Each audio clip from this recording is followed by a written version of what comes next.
नमस्कार दोस्तों, स्वागत है आपका एक बार फिर से मेरे चैनल गुरु अमृत कहानियाँ पर। आज हम आपके लिए एक विशिष्ट कथा लेकर आए हैं कि क्यों गंगा माता ने अपने 7 पुत्रों को गंगा नदी में बहा दिया था। उसके पीछे क्या केवल वसुओं को मिला श्राप ही था या माता गंगा को भी कोई श्राप मिला हुआ था। महाभारत के अनुसार इन 8 वसुओं में से एक प्रभास था। एक दिन जंगल में एक गाय को देख लिया।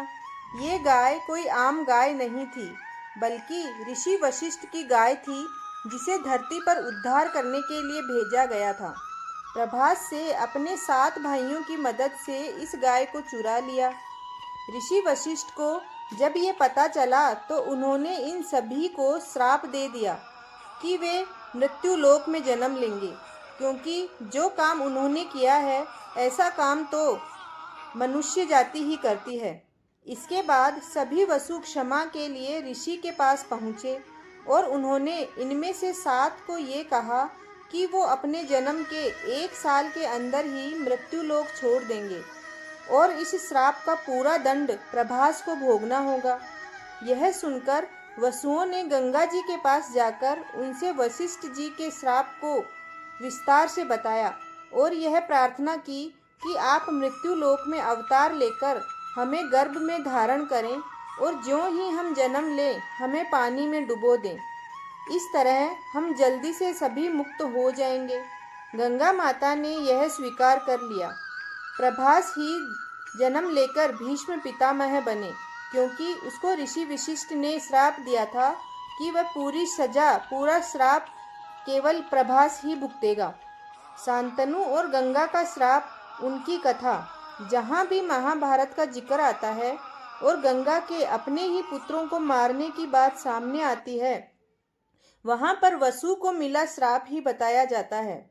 लेकिन असल में ये गंगा और शांतनु के यहाँ ही क्यों पैदा हुए, उसके पीछे की एक कहानी है। ये कहानी शुरू होती है शांतनु के पहले जन्म से, जहाँ वो इक्ष्वाकु साम्राज्य को महान राजा महाभीष हुआ करते थे। उन्होंने हजारों अश्वमेध यज्ञ करवाए थे और मृत्यु लोक में, मृत्यु के बाद स्वर्ग लोक में उन्हें जगह मिली थी। स्वर्ग लोक में ब्रह्मा के दरबार में उनकी बेटी गंगा भी मौजूद थी। इसी के साथ अन्य देवतागण और अनुयायी भी मौजूद थे। एक दिन जब दरबार में मौजूद सभी प्रार्थना मुद्रा में थे, तब हवा के कारण गंगा के वस्त्र हिल गए। सभी ने यह देख अपना सिर झुका लिया, लेकिन महाभीष ने ऐसा नहीं किया। इसी के साथ गंगा ने भी उन्हें रोका नहीं और दोनों एक दूसरे को देखते रहे। ये देख भगवान ब्रह्मा जी को क्रोध आ गया। वे क्रोधित हुए और दोनों को मृत्यु लोक में पैदा होने का श्राप दिया। गंगा तभी वापस आ सकती थी जब वो मृत्यु लोक में महाभीष का दिल तोड़ देती। ऐसा करने के बाद महाभीष ने ब्रह्मा से क्षमा मांगी और कुरु वंश के राजा प्रतीपा के घर जन्म लेने की बात कही। ऐसे में महाभीष की ये मंशा ब्रह्मा जी ने मान ली। एक दिन कुरु राज प्रतीपा जंगल में ध्यान मग्न थे और गंगा एक खूबसूरत स्त्री का रूप लेकर उनकी दाईं जांघ पर जाकर बैठ गई।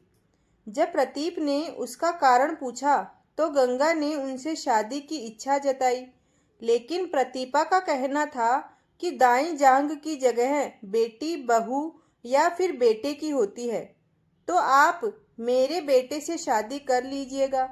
इसको लेकर गंगा मान गई। उसके बाद जब प्रतीपा और उनकी पत्नी सुनंदा का बेटा शांतनु पैदा हुआ तो उसे किस्मतवश हस्तिनापुर का राजा घोषित किया गया।